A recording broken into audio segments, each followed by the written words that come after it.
Alright,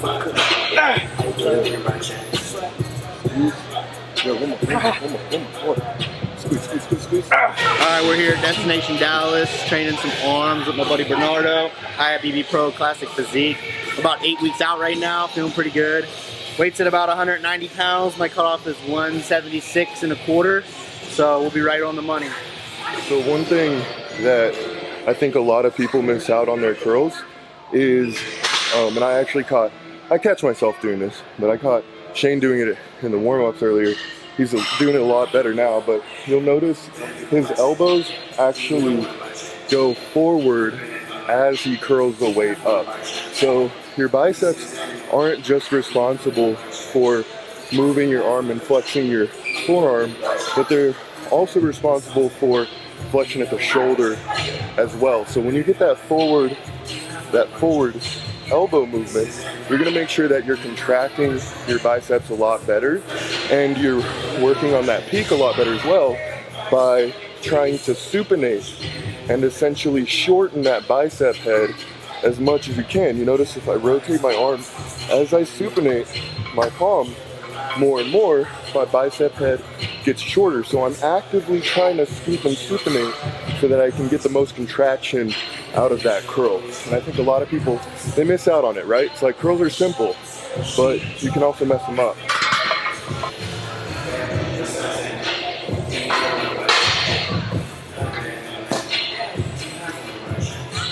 Come on, squeeze.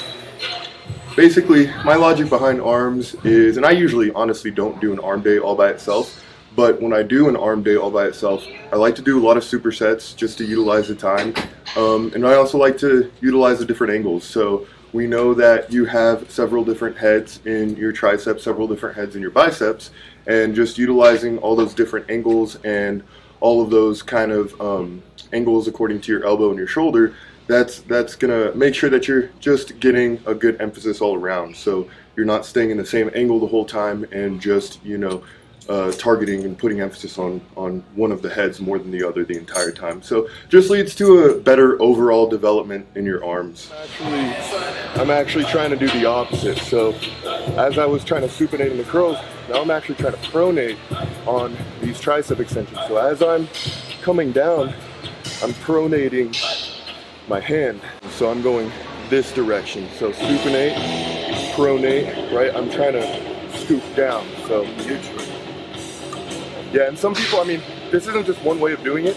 Some people will just keep it neutral all the way through, which is just pushing down like that. But I like to really, when I'm using the rope, utilize that motion of this rope by coming all the way down and rotating my wrists.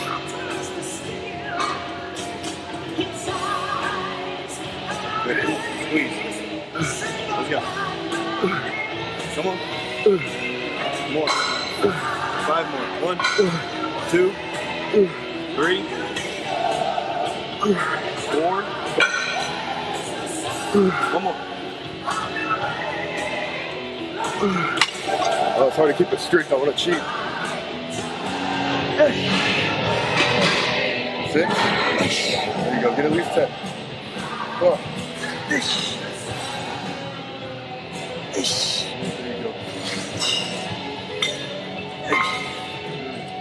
Back, chest, biceps, quads, calves, back, shoulders, triceps, hamstrings, and rest.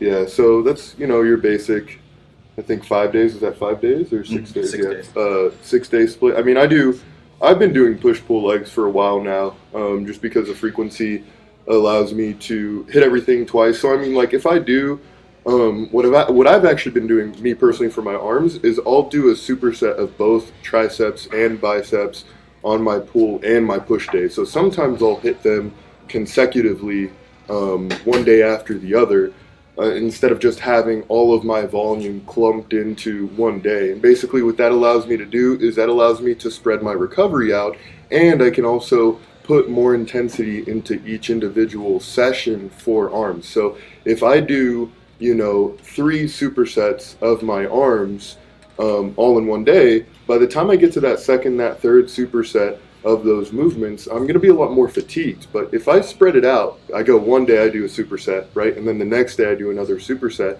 I'm going to be able to put a lot more intensity into those individual supersets, right? So I can end up getting the same amount of volume, let's say like a stereotypical like 20 sets per week on that high volume side.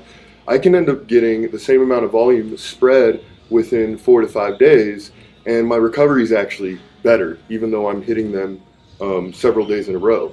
So I've just found that that has been working really well. I've been probably doing that for the past like 6 to 9 months or so, and my arms have responded pretty well to it. I would say that they've grown at least half an inch, but a lot of that is just because I was cutting too, so I put a lot of size back on. But from the highest that they were at 20.25, and now they're sitting at 20.75 from, you know, my biggest. So definitely have seen some improvement there. So many questions on my farmer's tan. So I go to the tanning bed, but I wear t-shirts. No, I'm just kidding. I work outside in the sun all the time. So it is what it is. I'm fair skinned. Can't really help it. But the liquid sun rays will even this right up. Dude, I get so many fucking questions about that I shit. know, dude. I saw it on Instagram. I was like, Jesus. what? What? It's like people have never seen a farmer's tan before. Jesus. Come on, squeeze them. Come on. Yes. Come on, Bernardo. 5 more. 1. All the way down, squeeze. 2. 3. 4. Come on. One more. Again. My logic behind this, basically, when I'm trying to think about exercises, I try to think about doing different angles on those exercises, right? So even though we're hitting only biceps and triceps, there's still 3 heads in the triceps and 2 heads in the biceps. So in the triceps, you want to get different like elbow angles according to your shoulder. So we already did like a push down motion with our elbows down to our side. So my logic, basically, I'm like, okay, let's do an overhead tricep type of motion, probably some overhead cable tricep extensions to put a different emphasis on the tricep heads. And then for biceps, same thing. So we did a curling motion this way. Now we're probably going to try to do more of a higher up elbow angle on those biceps, just to get a little bit of a different emphasis on those heads as well. So we're going to go over there. You want me to pretend like I'm walking down steps? Huh?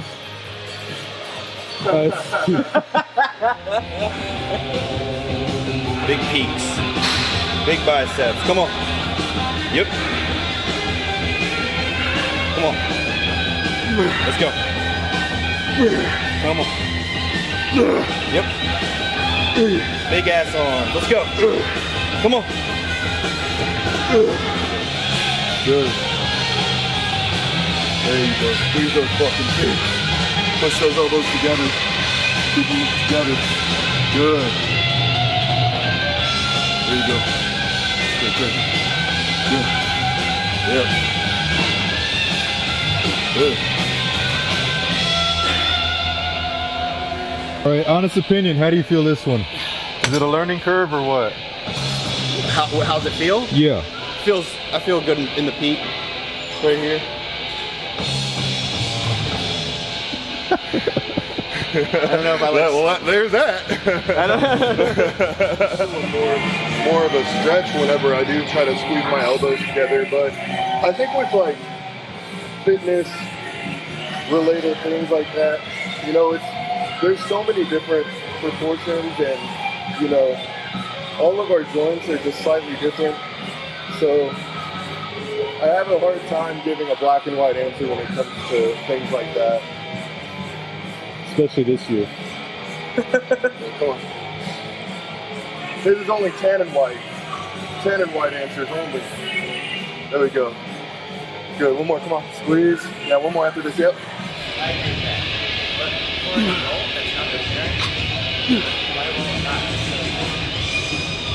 Go. Come on, dude. Let's go. Come on.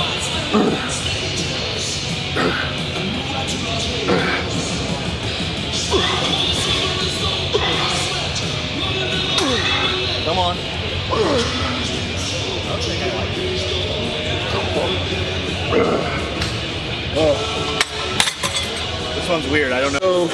So now we're going on to skull crushers and spider curls. So once again, kind of relating to the angles, we haven't really gotten this angle. What I like to do is I like to actually bring my elbows a little back as I'm going down with a tricep extension. I'm kind of aiming for sort of my forehead hairline. And then for the spider curls, we're going to use the bench over there behind the camera, and we're going to superset that as well. Perfect.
Come on. 4. That was 4, motherfucker. Can't even go all the way up. I'm like just halving it at that point.